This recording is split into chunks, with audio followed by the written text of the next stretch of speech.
अच्छा जी, अस्सलाम वालेकुम। फैब्रिक ज्योमेट्री हम देख रहे थे और इसमें हमने लर्निंग आउटकम में देखा, at the end of this module you will be able to understand the basics of fabric geometry and calculate the yarn diameter and fabric thickness.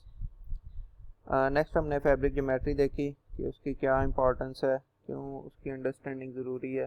Fabric geometry से हम क्या क्या चीज़ें पता कर सकते हैं, उसका क्या फ़ायदा है। ठीक है, उसके बाद कुछ स्ट्रक्चरल पैरामीटर थे जिनमें सबसे पहले था yarn डायमीटर। जो हमने देखा कि yarn डायमीटर मुख्तलिफ क्रॉस सेक्शन होते हैं, हमने अज्यूम किया सर्कुलर क्रॉस सेक्शन, और वो किस चीज़ के ऊपर डिपेंड करता है वो हमने देखा। नेक्स्ट हमने देखा जी क्या डेरिवेशन होती है जी yarn डायमीटर फाइंड करने की। ठीक है, उसमें n काउंट था, v स्पेसिफिक वॉल्यूम था। देन स्पेसिफिक वॉल्यूम क्या चीज़ होती है, उसको किस तरह से स्पेसिफिक वॉल्यूम को फाइंड किया जा सकता है फैब्रिक थिकनेस और फैब्रिक मास से। फिर क्योंकि कॉटन के लिए स्पेसिफिक वॉल्यूम 1.1 है, तो हमने जो प्रीवियस इक्वेशन थी डायमीटर की उसको मज़ीद सिंप्लीफाई किया, जो हमारे पास इस फॉर्म में आ गई। देन हमने एक एग्जांपल की और डायमीटर इन इंचेस और मिलीमीटर्स फाइंड किया। अब हम नेक्स्ट पैरामीटर देखेंगे जो है fabric thickness. Fabric thickness is usually a neglected term, but it is highly important in determining the properties of fabric. तो इसको ज़्यादा पहले इम्पोर्टेंस नहीं दी जाती थी, लेकिन ये एक बहुत इम्पोर्टेंट टर्म है जिससे फैब्रिक की मुख्तलिफ तरह की प्रॉपर्टीज़ का पता लगाया जा सकता है। फैब्रिक थिकनेस जिसको टी से डिनोट किया जाता है, fabric thickness T depends on warp and weft yarn used in fabric. ये वार्प और वेफ्ट यार्न के ऊपर डिपेंड करती है जो फैब्रिक में यूज़ किया जाता है। ठीक है, अब परपेंडिकुलर और horizontal two set of yarn होते हैं, एक को वार्प कहते हैं, दूसरे को वेफ्ट। अब ये उनके ऊपर फैब्रिक की थिकनेस किस तरह से डिपेंड करती है, इनके काउंट के ऊपर। ठीक है, इनके डायमीटर काउंट कैसे वेरी करेगा, डायमीटर के ऊपर डिपेंड करती है, इनकी वेवीनेस पे डिपेंड करती है, किस चीज़ पे डिपेंड करती है। सिंपली अगर हम यहाँ पे ये एक फैब्रिक देखें और देखें इसकी हमने थिकनेस फाइंड करनी है तो हमें क्या पैरामीटर्स चाहिए। ठीक है, तो वो हम देखते हैं नेक्स्ट इक्वेशंस में। If yarn is supposed to be circular in shape, अब उनके हम सपोज करते हैं कि yarn सर्कुलर है शेप में, the minimum thickness that can be achieved is the sum of warp and weft diameters। अब मिनिमम फैब्रिक थिकनेस जो अचीव कर सकते हैं वो वार्प और वेफ्ट का डायमीटर उसका सम होगा। ठीक है, d1 प्लस d2। किस तरह से, सपोज ये एक फैब्रिक है, उसका एक क्रॉस सेक्शन है। ठीक है, अब मैं कहता हूँ जी रेड इसमें वार्प है और ये ग्रे जो है ये वेफ्ट है, वेफ्ट का यार्न है। ठीक है, अब ये फैब्रिक की थिकनेस क्या होगी, डॉटेड लाइन के अंदर जो इसकी विड्थ है, उसको विड्थ कह लें, थिकनेस है, वो डॉटेड लाइन के अंदर जो इसकी मेजरमेंट है वो इसकी थिकनेस होगी सिंपली। ठीक है, अब इसमें क्या चाहिए हमें, ये डायमीटर चाहिए वार्प का और वेफ्ट का डायमीटर चाहिए यार्न का। ठीक है, तो d1 प्लस d2 हमारे पास फैब्रिक थिकनेस आ जाएगी। इसको मिनिमम थिकनेस क्यों कहा है, ये क्योंकि इसमें इस वक्त ये बैलेंस्ड फैब्रिक है। ठीक है, इसमें वार्प और वेफ्ट क्रिम्प जो ऑलमोस्ट इक्वल है। अब आप जब हम इससे बैलेंस फैब्रिक से आगे की तरफ मूव करेंगे तब आपको दिखाएंगे कि मैक्सिमम थिकनेस क्या होती है।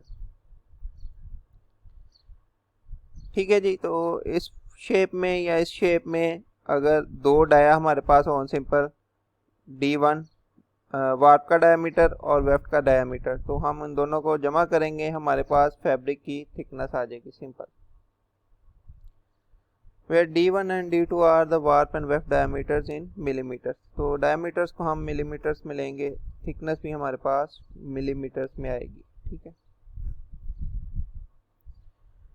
Lab thickness tester has been shown in figure. अब ये जो फिगर है इसमें ये तो हम कर रहे हैं जी मैथमेटिकली डेरिवेशन कर रहे हैं कि किस तरह थिकनेस फाइंड करें। अगर हमारे पास फैब्रिक है तो लैब में हम इस तरह का एक थिकनेस मीटर होता है, वो फैब्रिक को रखते हैं ऊपर से, उसको गेज उसको ऑन करते हैं।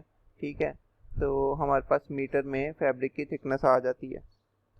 ठीक है, जबकि हम अपना न्यूमेरिकली या थ्योरेटिकली जिस तरह थिकनेस फाइंड करते हैं उसका ये तरीकाकार है कि हमें डायमीटर्स चाहिए वार्प और वेफ्ट के, इनको जमा करेंगे तो हमारे पास फैब्रिक की थिकनेस आ जाएगी। ये एक केस है जब मिनिमम थिकनेस हमने फाइंड करनी है। बैलेंस फैब्रिक है तो मिनिमम थिकनेस होगी, ठीक है। सेकंड केस में हम देखते हैं कि maximum fabric thickness is achieved when one of the yarn warp or weft is straightened as far as possible। अब पहले केस में क्या था कि दोनों यान जो हैं वो क्रिम्प्ड फॉर्म में है, ठीक है। अब दूसरे केस में उन्होंने कहा है कि जब आपने मैक्सिमम थिकनेस, सपोज हम कह रहे हैं कि फैब्रिक की मैक्सिमम थिकनेस फाइंड करनी है या मैक्सिमम थिकनेस कब होगी फैब्रिक की, ठीक है। उस केस में दोनों यान में से, वार्प या वेफ्ट में से एक धागा जो है वो स्ट्रेट होगा। अब हम कहते हैं जी, एक केस लेते हैं लिमिट केस कि वार्प का धागा स्ट्रेट है, ठीक है। मतलब ये रेड कलर में वार्प का धागा है, ये स्ट्रेट है, ठीक है। और जो क्रिम्प है वो सिर्फ वेफ्ट के धागे में, आप देखें कि वेफ्ट के धागे में अब कितना ज़्यादा क्रिम्प आ गया है, ठीक है। वार्प का धागा स्ट्रेट होने से वेफ्ट के धागे के ऊपर बहुत ज़्यादा क्रिम्प आ जाता है। इसी तरह से अगर वेफ्ट का धागा स्ट्रेट होगा तो वार्प के धागे के ऊपर बहुत ज़्यादा क्रिम्प आ जाता है। ये लिमिट केसेस होते हैं। इस केस में हमारी थिकनेस मैक्सिमम होगी। अब थिकनेस फाइंड कैसे करेंगे इस केस में? ये जो है ग्रे कलर में ये वेफ्ट का यान था हमारे पास D1, रेड कलर में वार्प का यान है D2, देन अगेन ये D1 आ रहा है, ठीक है। अगर आप देखें डॉटेड लाइंस के अंदर जो हमारी मेजरमेंट है वो फैब्रिक की थिकनेस है। तो डॉटेड लाइंस में क्या कितने डायामीटर आ रहे हैं? D1 plus D2 plus D1, तो 2 टाइम्स D1 आया, ठीक है। इसी तरह अगर इसको मैं दूसरे केस में ले जाऊं, जब वेफ्ट स्ट्रेट होगा तो 2 टाइम्स हमारे पास D2 आएगा और 1 टाइम D1 आएगा। मैं इसको देखते हैं। For an open cloth the yarns may be straightened to 0 crimp giving maximum fabric thickness। Fabric thickness, अब इसकी इक्वेशन क्या बनी जी? D1 प्लस 2D2 या 2D1 प्लस D2। अब ये जो नीचे वाली इक्वेशन है उसकी ये फिगर दिखाई गई है। मतलब ये एक D1 है प्लस D2 फिर D1 है, ठीक है। तो इसी तरह ऑपोजिट केस में जब वेफ्ट स्ट्रेट हो तो ये वाली इक्वेशन बनेगी। तो इस तरह से हम फैब्रिक की मैक्सिमम थिकनेस फाइंड कर सकते हैं। ये सेम फिगर है, आप देख सकते हैं इसमें, ठीक है जी। तो ये सिंपल इक्वेशंस थी। लास्ट में आपने देखा कि मिनिमम थिकनेस कैसे फाइंड करनी है, ठीक है।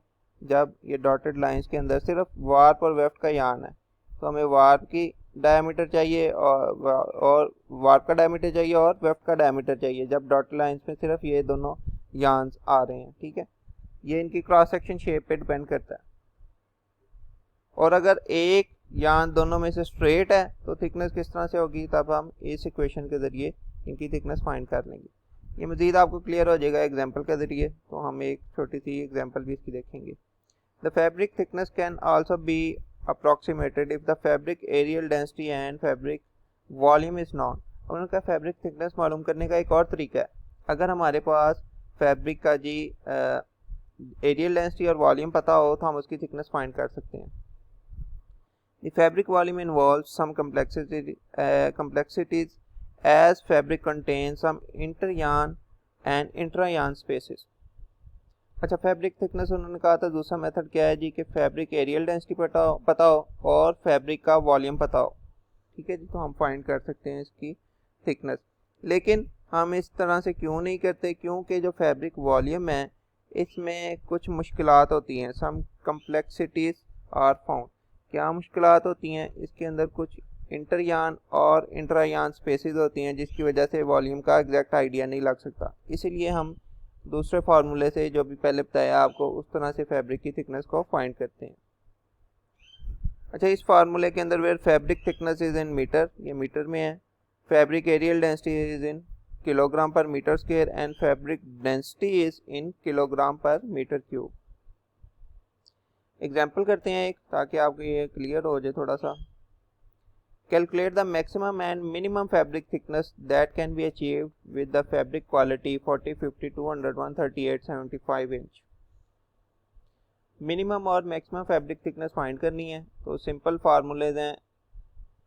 सबसे पहले हमने क्या करना है जी, the D1 and D2 can be calculated as, सबसे पहले हमने डायमीटर फाइंड करना है। ठीक है जी, डायमीटर कैसे फाइंड करेंगे, मिलीमीटर्स में कर लेते हैं, क्योंकि फैब्रिक थिकनेस भी हमने मिलीमीटर्स में फाइंड करनी है। तो मिलीमीटर में फाइंड करने का फार्मूला क्या है, D1 is equal to 0.9 divided by 40 whole under root. अब ये D1 क्या है, वार्प का काउंट, वार्प का डायमीटर फाइंड कर रहा हूँ मैं, इसके लिए वार्प का काउंट यूज करूंगा जो कि 40 है। ठीक है, ये डायमीटर आ गया वार्प का 0.142।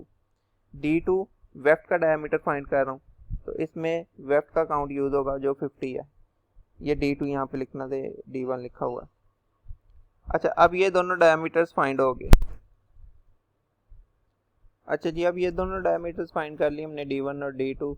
ठीक है, इसके बाद fabric minimum fabric thickness find करेंगे, जिसका फार्मूला है हमारे पास D1 प्लस D2, सिंपल जो फार्मूला था हमारे पास। तो D1 हमारे पास आया 0.142 और D2 है 0.127, दोनों को जमा करेंगे, ये मिनिमम फैब्रिक थिकनेस हमारे पास आ जाएगी। ठीक है, अब मैक्सिमम फैब्रिक थिकनेस फाइंड करनी है हमने, तो उसके लिए क्या फार्मूला है हमारे पास जी, D1 प्लस 2D2, D1 क्या है 0.142 प्लस 2 D2 क्या है 0.127। ठीक है, तो इसको सॉल्व करेंगे, ये मैक्सिमम फैब्रिक थिकनेस आ गई। ये आई है फर्स्ट केस के लिए। ठीक है, जब हमारे पास 2 टाइम्स D2 हमने लिया है, अब हमने 2 टाइम्स D1 लेना है, वार्प 2 टाइम्स लेना है, सेकेंड केस है। इसके लिए फार्मूला क्या लगेगा, 2D1 प्लस D2, 2 इंटू 0.142 जो D1 है इंटू प्लस D2 करेंगे, तो ये हमारे पास आ जाएगी जी maximum fabric thickness in second case. आप देखेंगे कि पहले केस की फैब्रिक थिकनेस जो मैक्सिमम आई है वो दूसरे केस की फैब्रिक थिकनेस से डिफरेंट है। ये 0.396 मिलीमीटर है या 0.411 मिलीमीटर है। ये ऐसे क्यों है, क्योंकि जब हमारे पास वार्प और वेफ्ट का काउंट डिफरेंट हो तो हमारी मैक्सिमम थिकनेस की वैल्यूज दोनों केसेस के लिए डिफरेंट आएंगी। अगर ये काउंट सेम होगा तो ये वैल्यू दोनों केसेस में सेम होगी। तो आई होप आपको थोड़ी बहुत अंडरस्टैंडिंग इसकी हुई होगी फैब्रिक थिकनेस की। मेन जो रिलेशन है वो ये याद रखने वाले हैं कि मिनिमम फैब्रिक थिकनेस कैसे फाइंड करते हैं, मैक्सिमम फैब्रिक थिकनेस कैसे फाइंड करते हैं, होती क्या है फैब्रिक ज्योमेट्री में, ये क्यों ज़रूरी है, शेप किस तरह की होती है क्रॉस सेक्शन की। जो रिकमेंडेड बुक्स और सोर्सेज हैं जहाँ से आपको इसकी मज़ीद अच्छी अंडरस्टैंडिंग हो सकती है, पहली तो है फैब्रिक मैन्युफैक्चरिंग कैलकुलेशंस। ठीक है, इसमें फैब्रिक ज्योमेट्री का चैप्टर है जिसमें से ये सारे डाटा लिया गया है। Number 2, theory of structure and mechanics of fibrous assemblies by Bohuslav Neckar, ये बुक बहुत अच्छी है। इसमें काफ़ी पैरामीटर्स फैब्रिक ज्योमेट्री के लिहाज से बहुत अच्छी तरह एक्सप्लेन किए गए हैं। ठीक है, वो आप देख सकते हैं। थर्ड बुक है जी टेक्सटाइल इंजीनियरिंग की एंड इंट्रोडक्शन, तो कुछ टर्म्स और जनरल पैरामीटर्स आप इसमें से स्टडी कर सकते हैं। तो ये आप देखें, आपको मज़ीद अच्छी अंडरस्टैंडिंग होगी। आई होप आपको कुछ इसकी समझ आई होगी। अगर ना आए तो आप मुझे कमेंट में लिख सकते हैं, मैं इंशाल्लाह इसका दोबारा जवाब दे दूँगा। तो thank you for your attention, stay safe and healthy, see you in next class, अल्लाह हाफिज़।